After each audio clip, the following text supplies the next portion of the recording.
Assalamualaikum warahmatullahi wabarakatuh.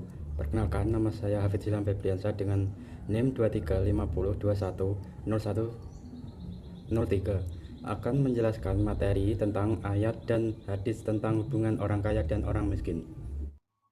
Yang pertama, pandangan Islam tentang peran orang kaya dalam membantu orang miskin.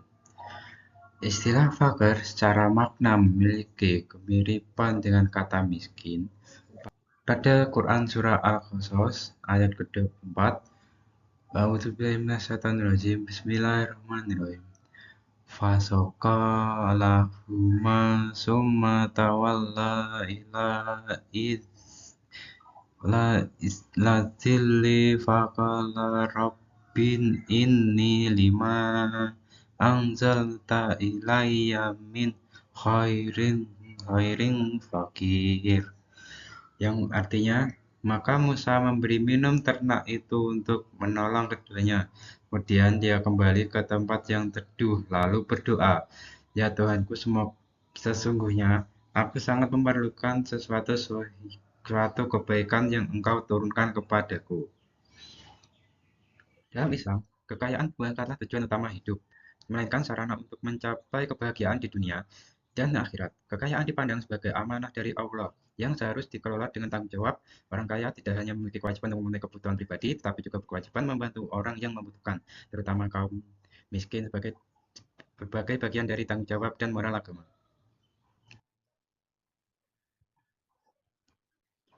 Quran Surah Al-Zariyat ayat ke-19. Wa fi amwalihim haqqul lisaili wal mahrum, yang berarti dan pada harta-harta mereka ada hak untuk orang miskin yang meminta dan orang miskin yang tidak mendapat bagian. Ayat ini mengajarkan bahwa dalam setiap harta yang dimiliki oleh orang kaya terdapat hak bagi orang miskin. Dengan kata lain, kekayaan seseorang bukan sepenuhnya milik pribadi. Dalam surah Al-Isra ayat ke-27, Innal mubazzirina kanu ihwana sayatin wa kana syaitanu lirabbihi kafura, yang berarti sesungguhnya orang-orang yang pemboros itu adalah sandera setan dan setan sangat ingkar kepada Tuhannya. Ayat ini menunjukkan bahwa penggunaan kekayaan yang berlebihan dan tidak bermanfaat adalah perbuatan yang tercela dalam Islam. Kewajiban orang kaya adalah meningkatkan kesejahteraan orang miskin. Islam menetapkan beberapa kewajiban yang harus dipenuhi oleh orang kaya untuk membantu meningkatkan kesejahteraan orang miskin. Kewajiban ini bukan hanya bersifat moral, tetapi juga merupakan ibadah yang diwajibkan dalam syariat Islam. Beberapa kewajiban utama yang harus dilakukan oleh orang kaya antara lain zakat. Zakat secara etimologis secara dari Arab, zakah yang berarti berkembang, bertumbuh, berkah, dan suci. Dalam Mu'jam al-Wasit, zakat diartikan sebagai kesucian, kebaikan, dan pertumbuhan. Dalam konteks harta, zakat merujuk pada aset yang diberkahi dan yang meskipun berkurang secara jumlah tetapi membawa kebaikan dan berkembang. Zakat merupakan salah satu rukun Islam yang wajib bagi setiap muslim yang hartanya setelah mencapai nisab, dengan tujuan membersihkan harta dan jiwa serta membantu mereka yang membutuhkan, sebagaimana disebutkan dalam surat At-Taubah ayat 103. Khudz min amwalihim shadaqatan tutahhiruhum wa tuzakkihim bima wasalli alaihim inna sholataka sakanun lahum wallahu sami'un alim, yang berarti ambillah zakat dari harta mereka guna membersihkan dan menyucikan mereka, dan berdoalah untuk mereka, sesungguhnya doamu itu menumbuhkan ketentraman jiwa bagi mereka. Kedua, infak dan sedekah. Juga adalah eh, infak adalah pemberian harta di luar kewajiban zakat untuk kepentingan umum, sedangkan sedekah mencakup sumbangan bagi untuk kesejahteraan masyarakat. Yang ketiga, kodasan. Dalam transaksi muamalat Islam terdapat akad nilaba yang disebut akad tabaruk yang fokus pada transaksi non-profit dengan tujuan meraih pahala dari Allah SWT, bukan keuntungan komersial.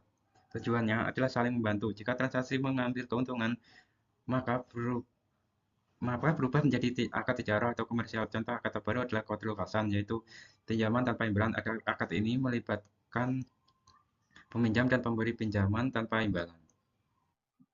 Hubungan orang kaya dengan ini dapat dikaitkan dengan berbagai hal seperti kewajiban orang kaya. Pertama, orang kaya memiliki kewajiban untuk memenuhi kebutuhan dasar orang miskin.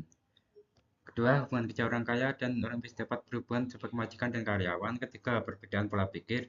Orang kaya cenderung melihat uang sebagai peluang, sedangkan orang miskin melihatnya sebagai sesuatu yang bisa diperoleh. Empat, perbedaan pendapatan. Semakin besar pendapatan orang kaya dan miskin, maka semakin besar ketimpangannya. Kesimpulan, meskipun manfaat dan miskin sering dianggap serupa, ulama melihat bahkan sebagai kebutuhan yang lebih mendalam. Dalam Islam, kekayaan bukanlah tujuan, melainkan alat untuk mencapai kebahagiaan di dunia dan akhirat, di mana sebagian hak orang miskin, orang kaya diwajibkan membantu orang miskin melalui zakat, infak, sedekah, dan khurasan untuk mengurangi ketimpangan ekonomi. Islam menekankan keadilan sosial tanpa diskriminasi status ekonomi dengan ketakwakan sebagai ukuran utama. Itu saja yang bisa dapat yang itu saja yang bisa saya sampaikan. Terima kasih. Jika ada kesalahan, mohon maaf. Wassalamualaikum warahmatullahi wabarakatuh.